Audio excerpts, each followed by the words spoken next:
আজকে উইথড্র করো, আর কোনো কিছু না, আজকে উইথড্র করো।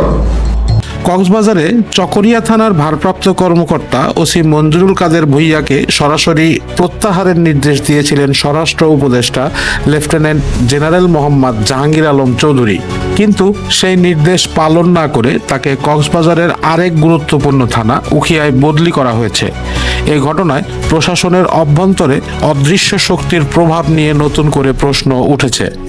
শনিবার কক্সবাজারের সফরকালে সাংবাদিকদের সঙ্গে আলাপকালে মঞ্জুরুল কাদের ভূঁইয়ার বিরুদ্ধে নানা অনিয়মের অভিযোগ পান।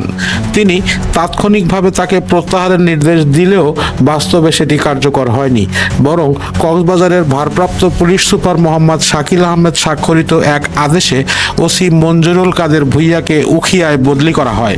একই আদেশে উখিয়া থানার ওসি মোহাম্মদ আরিফ হুসাইনকে চকরিয়ায় বদলি করা হয়েছে।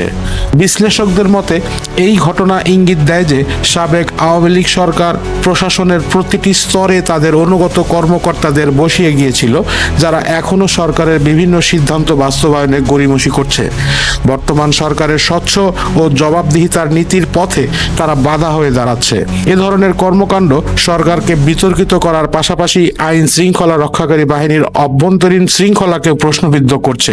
সরকার কি এবার প্রশাসনের এই অদৃশ্য প্রভাবশালীদের বিরুদ্ধে কঠোর পদক্ষেপ নেবে? আইন শৃঙ্খলা বাহিনীর সদস্যরা কি দলীয় অনুগত্যের ঊর্ধ্বে উঠে নিরপেক্ষভাবে দায়িত্ব পালন করবে?